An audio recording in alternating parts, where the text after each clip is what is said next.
आज भारत का reserve bank एक ऐतिहासिक पड़ाव पर पहुंचा है। आरबीआई ने अपने 90 इयर्स पूरे किए हैं। एक संस्थान के रूप में आरबीआई आजादी के पहले और आजादी के बाद दोनों ही कालखंड का गवाह है। आज पूरी दुनिया में आरबीआई की पहचान उसके प्रोफेशनलिज्म और कमिटमेंट की वजह से बनी है। मैं आप सभी को रिजर्व बैंक ऑफ इंडिया के सभी कर्मचारियों और अधिकारियों को आरबीआई की स्थापना के 90 इयर्स की बधाई देता हूं।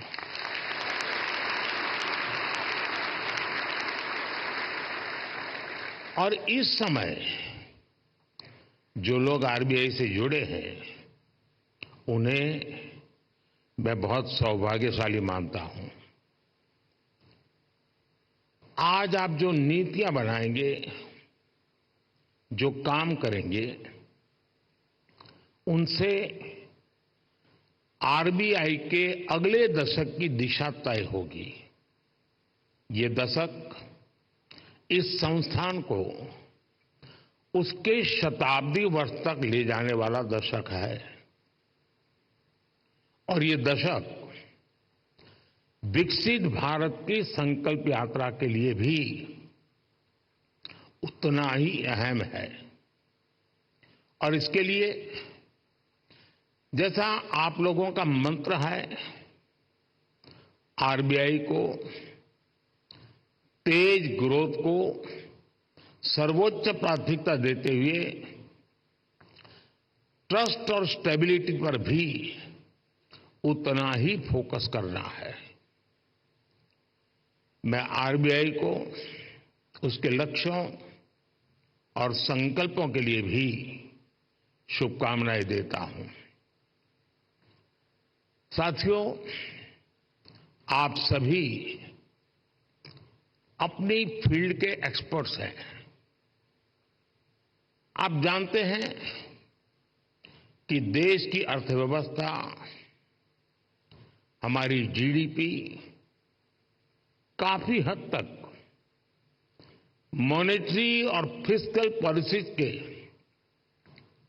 कोऑर्डिनेशन पर निर्भर करती है। मुझे याद है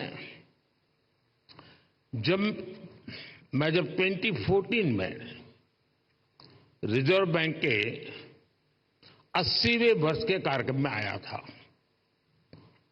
तब हालात एकदम अलग थे। भारत का पूरा बैंकिंग सेक्टर समस्याओं और चुनौतियों से जूझ रहा था। एनपीए को लेकर, भारत के बैंकिंग सिस्टम की स्टेबिलिटी और उसके भविष्य को लेकर हर कोई आशंका से भरा हुआ था। हालात इतनी खराब थी कि पब्लिक सेक्टर बैंक्स देश की आर्थिक प्रगति को जरूरी गति नहीं दे पा रहे थे। हम सभी ने वहां से शुरुआत की और आज देखिए, आज भारत के बैंकिंग सिस्टम को दुनिया में एक स्ट्रांग और सस्टेनेबल सिस्टम माना जा रहा है।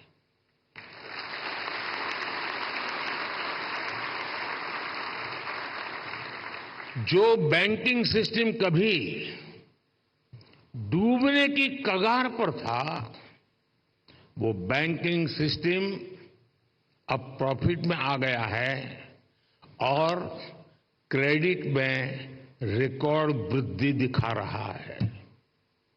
फ्रेंड्स,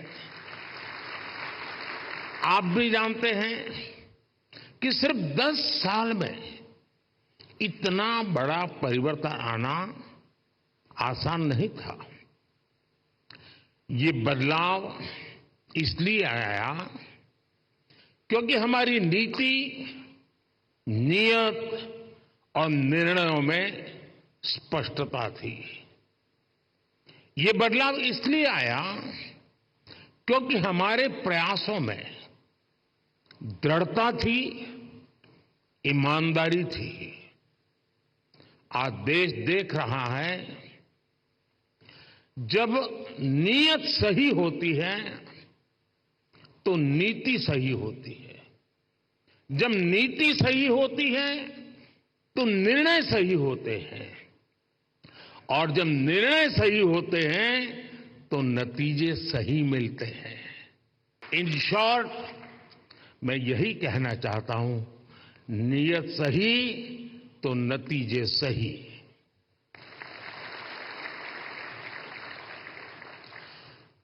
कैसे देश का बैंकिंग सिस्टम ट्रांसफॉर्म हुआ, ये अपने आप में एक स्टडी का विषय है। हमने कोई भी सिरा ऐसा नहीं था जिसे ऐसे ही छोड़ दिया हो। हमारी सरकार ने रिकॉग्निशन, रिजोल्यूशन और रिकैपिटलाइजेशन की रणनीति पर काम किया। पब्लिक सेक्टर बैंक के हालात सुधारने के लिए सरकार ने करीब 3.5 लाख करोड़ का कैपिटल इन्फ्यूजन किया और साथ ही गवर्नेंस संबंधी कई रिफॉर्म्स भी किए। अकेले इंसॉल्वेंसी एंड बैंक्रप्सी कोड की नई व्यवस्था से ही करीब 3.25 लाख करोड़ के लोन्स रिजॉल्व हुए। और एक आंकड़ा देशवासियों को जरूर जानना जरूरी है। 27,000 से ज्यादा ऐसी एप्लीकेशंस जिसमें 9 लाख करोड़ रुपए से ज्यादा का अंडरलाइन डिफॉल्ट था, वो आईबीसी में एडमिशन से पहले ही रिजॉल्व हो गई। ये दिखाता है कि इस नई व्यवस्था का सामर्थ्य कितना ज्यादा है। बैंकों का जो ग्रॉस एनपीए 2018 में 11.25% के आसपास था, वो सितंबर 2023 आते आते 3% से भी कम हो गया। ट्विन बैलेंस शीट की समस्या अतीत का हिस्सा हो चुकी है।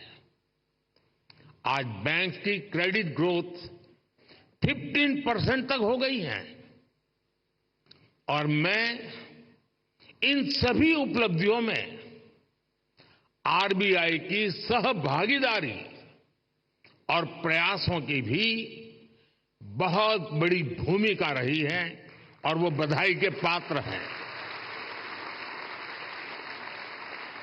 साथियों, आरबीआई जैसे संस्थान के बारे में चर्चा अक्सर फाइनेंशियल डेफिनेशन और कठिन टर्मिनोलॉजीज तक ही सीमित रह जाती है।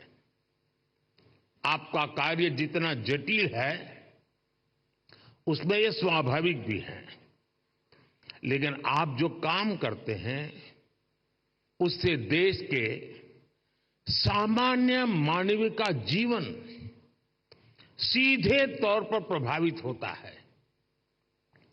बीते 10 वर्षों में हमने सेंट्रल बैंक, बैंकिंग सिस्टम और अंतिम पायदान पर खड़े व्यक्ति के बीच इस कनेक्ट को हाईलाइट किया है।